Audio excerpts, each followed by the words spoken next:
2026년 3월 여러분이 다니던 회사가 어느 날 갑자기 문을 닫습니다. 출근길에 지나치던 가게들엔 임대 현수막이 나붙고 동네 전체가 유령 도시처럼 변해버리죠. 상상이 안 되신다고요? 그런데 이게 단순한 공포 마케팅이 아닙니다. 바로 한 달 뒤 대한민국 경제에 치명타를 날릴 법안이 시행되거든요. 이름은 따뜻합니다. 노란 봉투법. 월급 봉투를 떠올리게 하는 정겨운 이름이죠. 하지만 그 안에는 경제 전체를 무너뜨릴 도미노가 숨어 있습니다. 노동자를 살리겠다던 법이 오히려 일자리를 없애고 공장을 해외로 내쫓는 역설. 오늘 이 영상 하나로 복잡한 경제 뉴스 수십 개보다 더 선명하게 대한민국의 미래가 보이실 겁니다. 노란봉투법, 이 이름은 어디서 왔을까요? 2014년으로 거슬러 올라가야 합니다. 당시 쌍용 자동차는 극심한 경영난에 빠져 있었죠. 글로벌 금융위기 여파로 자동차 판매가 급감했고 회사는 생존 자체를 걱정해야 하는 절박한 상황이었습니다. 결국 회사는 살아남기 위해 대규모 정리해고를 단행했고 노동자들은 이에 맞서 격렬하게 파업했습니다. 공장 점거가 무려 77일간 이어졌고 생산 라인은 완전히 멈춰버렸죠. 손실은 눈덩이처럼 불어났습니다.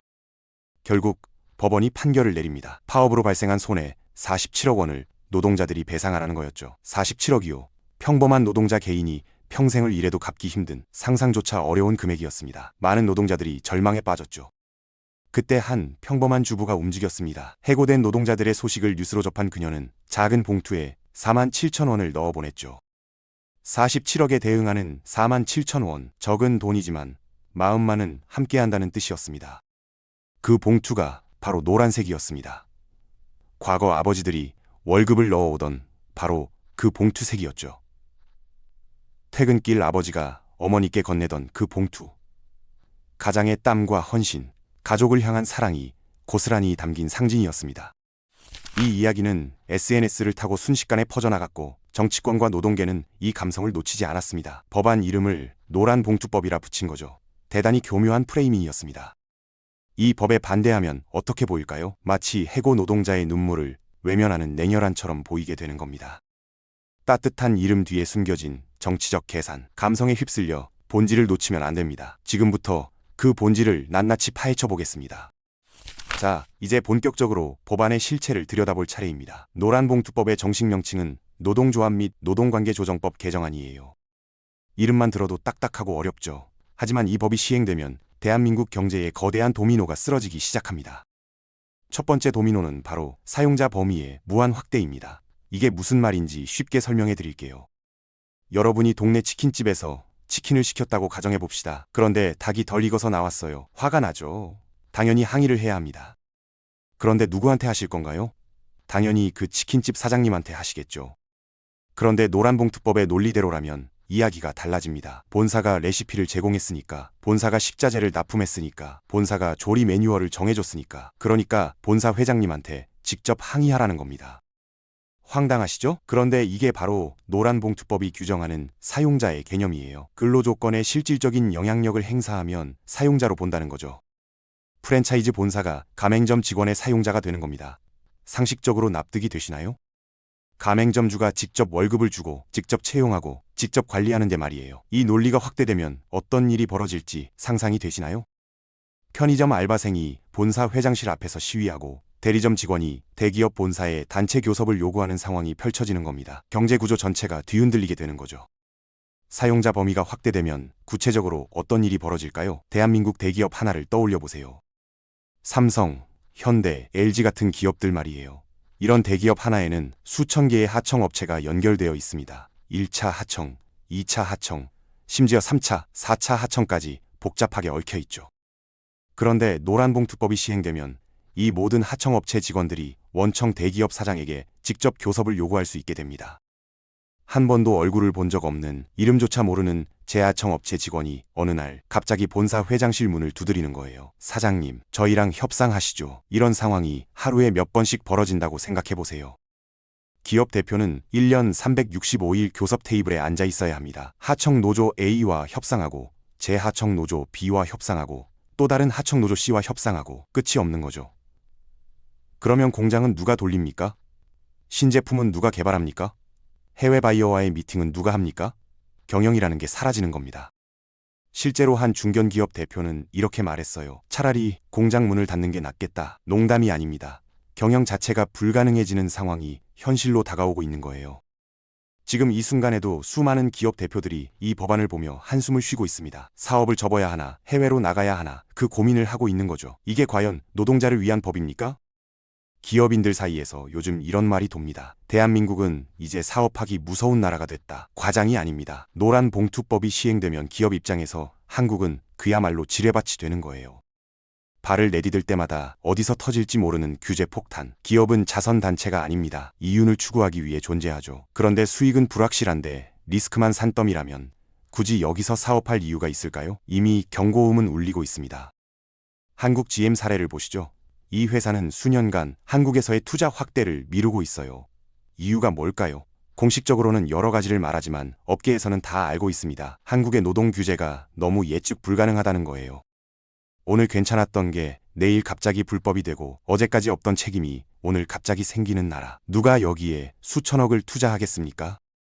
기업이 떠나면 무슨 일이 벌어지는지 아시죠?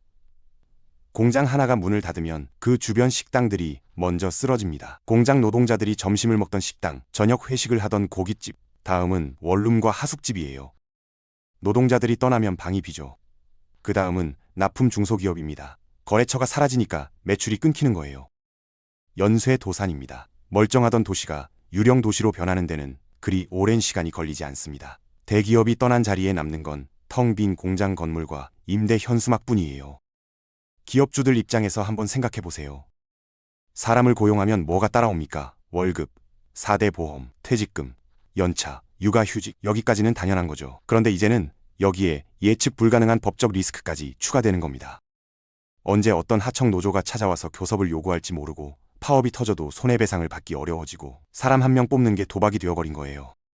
그러면 기업주들은 어떤 선택을 할까요? 답은 간단합니다. 기계를 씁니다. 로봇과 인공지능으로 사람을 대체하는 거죠. 기계는 파업을 하지 않습니다. 노란 봉투를 들고 시위하지도 않죠. 최저시급 인상을 요구하지 않고 주 52시간 근무제에 묶이지도 않아요.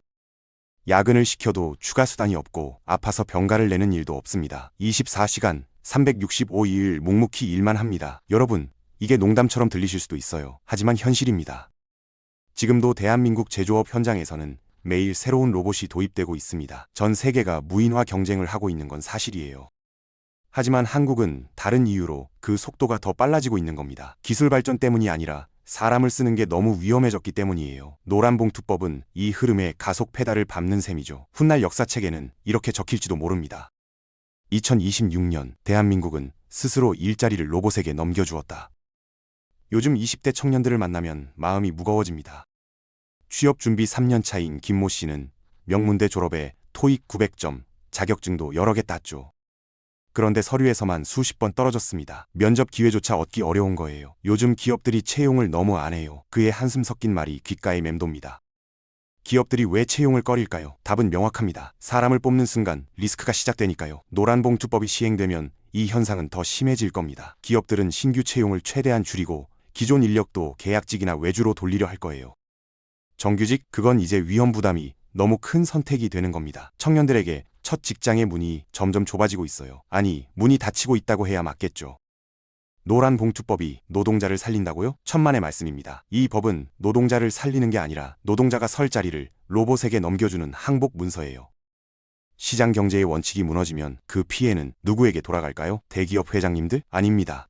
그들은 해외로 나가면 그만이에요. 가장 먼저 가장 크게 피해를 보는 건 평범한 서민들입니다. 밥상 물가가 오르고 일자리가 사라지고 월급은 제자리인데 살기는 좀 팍팍해지는 거죠. 이 경제적 도미노는 결국 여러분의 안방까지 밀고 들어올 겁니다.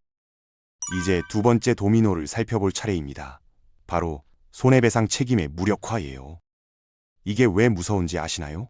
자본주의의 가장 기본적인 원칙이 흔들리기 때문입니다. 상식적으로 생각해보세요. 누군가 내 가게 유리창을 깨뜨리면 어떻게 합니까? 당연히 배상을 받아야죠.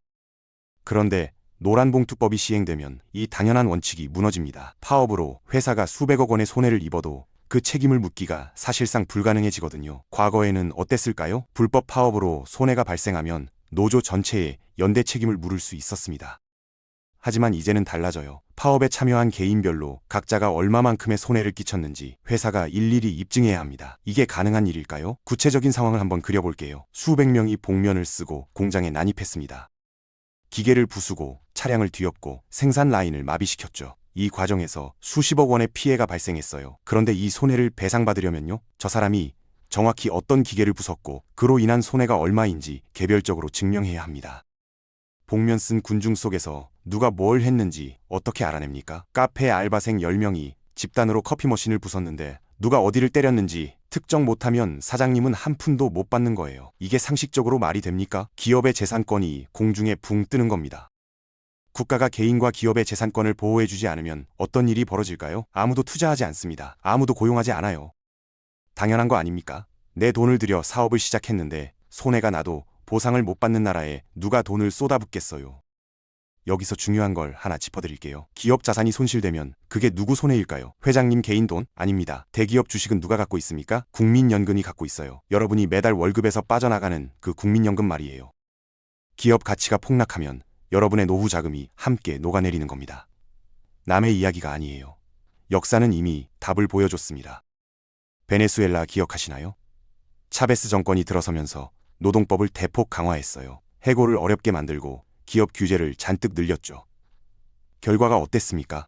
기업들이 떠났습니다. 외국 자본은 썰물처럼 빠져나갔고 국내 기업들도 문을 닫거나 해외로 도망쳤죠. 중산층은 순식간에 빈곤층으로 추락했습니다. 한때 남미 최고 부국이었던 나라가 지금은 어떻습니까? 먹을 것이 없어서 동물을 잡아먹는 지경까지 갔었죠. 지금 대한민국 대기업들 사이에서도 비슷한 이야기가 나옵니다. 국내에서 버티느니 미국에 공장 짓는 게 낫겠다. 엑소더스, 대탈출이 시작될 수 있어요. 대기업 하나가 떠나면 수천 개의 하청업체가 생존 위기에 처합니다. 그게 바로 여러분의 일자리예요. 요즘 식당에 가보면 풍경이 많이 달라졌죠. 입구에서 키오스크로 주문하고 서빙 로봇이 음식을 가져다 줍니다. 사장님 혼자서 주방만 지키는 가게가 점점 늘어나고 있어요. 왜 그럴까요? 사람을 쓰는 비용이 너무 올랐기 때문입니다. 최저임금에 주유수당에 아대보험에 여기에 노란봉투법까지 더해지면 어떻게 될까요? 인간을 고용하는 리스크 비용이 폭등하는 거예요. 반면에 로봇은요? 한번 사면 끝입니다. 고장나면 수리하면 되고 월급도 보험료도 필요 없죠. 계산은 간단해요. 기업 입장에서 로봇이 압도적으로 유리해지는 겁니다. 충격적인 통계 하나 알려드릴게요. 대한민국은 근로자 1만 명당 로봇 수가 세계 1위입니다. 기술 강국이라서요? 아닙니다. 과도한 노동 규제 때문에 사람을 쓰기가 너무 어려워졌기 때문이에요. 그런데 이 법의 혜택은 누가 가져갈까요? 이미 탄탄하게 조직된 대형 노조들이 독차지합니다. 대기업 정규직 노조, 공공기관 노조, 이들은 교섭력도 있고 법적 지원도 받죠. 반면에 비정규직은요, 영세 하청 노동자들은요, 이들은 보호받기는커녕 가장 먼저 일자리를 잃습니다. 기업이 구조조정할 때 제일 먼저 잘리는 게 누구겠어요? 미국과 일본은 지금 기업 활동을 지원해서 일자리를 만들어내고 있습니다. 그런데 한국은요, 규제로 기업의 손발을 꽁꽁 묶고 있어요. 거꾸로 가고 있는 겁니다. 2026년 대한민국의 미래를 한번 그려볼게요. 이 법이 완전히 정착된 세상 말이에요. 끔찍하지만 직시해야 합니다. 미래 세대 아이들은 교과서에서나 대기업 정규직이라는 단어를 보게 될지도 몰라요. 옛날에는 한 회사에서 평생 일하는 사람들이 있었대. 이런 이야기가 전설처럼 전해지는 거죠. 공장은 어떻게 됐을까요? 두 가지 길밖에 없습니다. 완전 자동화되거나 해외로 떠나거나 국내에 남은 일자리는요. 불안정한 단기 계약직, 플랫폼 노동, 긱 이코노미. 오늘 일해도 내일 일할 수 있을지 모르는 불안한 삶이 일상이 되는 거예요. 노란봉투법은 노동자를 위한 밧줄이 아닙니다. 경제의 숨통을 조이는 올감이에요. 사용자 범위의 무한 확대, 손해배상 책임의 무력화. 이 두 가지가 합쳐지면 무엇이 탄생할까요?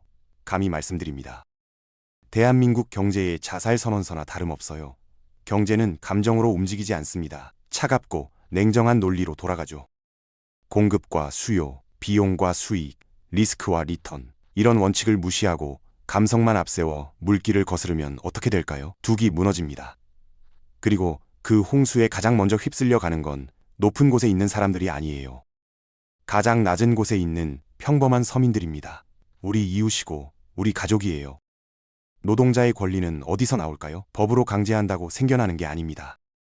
기업이 성장하고 일자리가 넘쳐나고 사람을 구하려고 기업들이 경쟁할 때 비로소 노동자의 협상력이 생기는 거예요. 자유시장 경제의 원칙, 법치주의가 바로 서야 서민들의 삶도 안정됩니다. 2026년 3월 10일 이 법이 시행되면 돌이킬 수 없는 도미노가 쓰러지기 시작해요. 지금 준비해야 합니다. 기업을 규제로 옥죄기보다 마음껏 뛰어놀 수 있는 운동장을 만들어줘야 해요. 그래야 일자리가 생기고 월급이 오르고 여러분의 밥상이 풍요로워집니다. 이 법이 약일까요? 독일까요? 판단은 여러분의 몫입니다. 하지만 한 가지는 분명해요. 감성에 휘둘려 본질을 놓치면 그 대가는 고스란히 우리 몫이 됩니다. 앞으로도 대한민국 경제를 위협하는 법안들 끝까지 파헤쳐 드리겠습니다. 구독과 좋아요, 알림 설정까지 부탁드려요. 그럼 다음 영상에서 뵙겠습니다.